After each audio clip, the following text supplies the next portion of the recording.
лұқман хакімнің өкініші мен қуанышы. лұқман хакімнің жалғыз баласы сырқаттанып оған жасалған емі қонбай ақыры қайтыс болады. Сол заманда-ақ адам тәні құрылысын жақсы білген лұқман өлім себебін ашу үшін баласын сойып қараса, оның өкпесінің тұсынан мүйіз сияқты қатты нәрсені көреді. Соны алып пышағына сап жасап алады. Содан бір күні ол ел ішінде жүріп бір бақшаға кездеседі. Бақшашы шал лұқманды қауын, қарбызымен сыйлайды. Екеуі бақшаны аралап біраз әңгімелесіп жүріп, манағы қарбыз жеген жерге қайтып келеді. Қараса жарты қарбызға шаншып кеткен, пышағының сабы жоқ, темірі жатыр екен. Сонда лұқман санын соғып, ақылымның аздығынан ұлымнан айырылдым. Оның емі қарбыздың шырын екен ғой деп өкініштен аһ ұрады. Бақшашы болса, сенің сол кезде ақылыңды біз азайттық, балаң бізге керек болды дейді. Лұқман басын көтерсе, өзі айдалада тұр. Бақша да, бақшашы шал да жоқ. Ол Құдайға тәубе қылып, ауылына қайтады. лұқман емшіні тағы бір елде, ел арасында сапарлап жүргенде бір қатты науқас адамға апарады. лұқман қарап болып әлгі кісіге, үй ішіңмен қоштасы, сенің бір ай уақытың қалды дейді. Шығып кетеді. Арада бірнеше жыл өткенде әлгі адам лұқманға көшеде жолығып, сен маған бір ай уақытың қалды деп едің, неге алдадың, мен әлі тірімін деп айқай салады. Саған керегі жай оғына күйген құстың еті мен жылан ұйытқан қойдың айран еді. Айранды тапсам да, жай отына күйген құстың етін таба алмайтын болдым. Содан жолға шықсын, Құдай бұйыртса табар деп айтқаным шындық. Бұл менің соңғы амал әдісім болды. Ал енді өзің сөйле, осы екеуін қалай таптың дейді лұқман. Жаңағы кісі сабасына түсіп, апыр-ай, сіз шын әулие екенсіз. Сол екеуін де таптым. Бірақ осы күнге дейін неден сауыққанымды білмей жүрген едім, деп әңгімесін бастайды. Мен үй ішіммен қоштасып, ендігі алыстағы ауылда тұратын жалғыз қарындасымды көріп қалайын деп жолға шықтым. Келе жатқанда қойшылардың күркесі көрінді.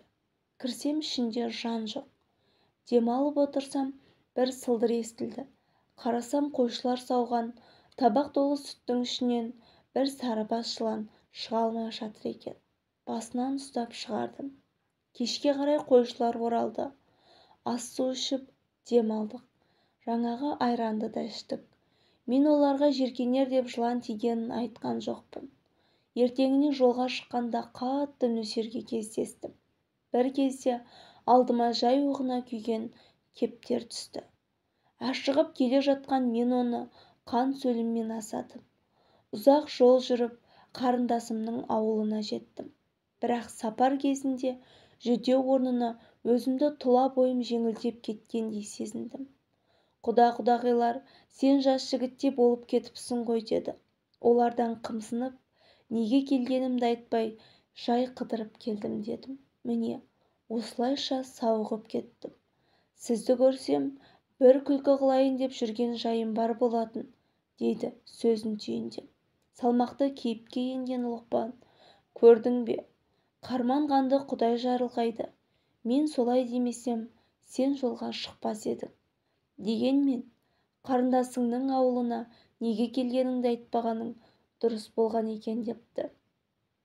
Бір өлкенің патшасы жілік майын сорып отырғанда тамағына сүйек кетіп тұрып қалған екен.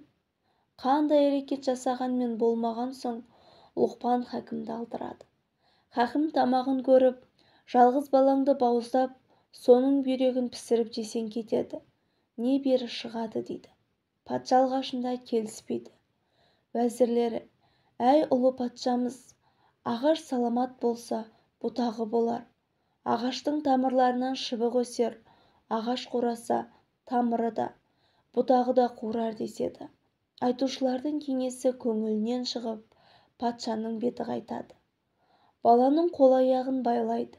Патша көз жасын көл етіп қарап тұрады. Лұқпан баланың құлақ шекесін тізесімен басып, алмас пышақты тамағына тіреп қойып, тез бір қой әкеліп, мен баланы бауыздағанда біреуің оны менімен бірдей шалыңдар. Себебі баласының шашыраған қанын көргенде әкесі есінен танып, мәңгі болып қалады деп бұйырады. Лұқпан Аллаху Акбар дегенде жанындағы ер кісі аяғы буылы жатқан қойды қанжарымен бауыздап жібереді. Атылған қанды көргенде патша атан түйедей бақырғанда тамағындағы сүйек атып шығады. Лұқпан хакім баланың қол-аяғын байлап, шешіп әкесінің жанына алып барады.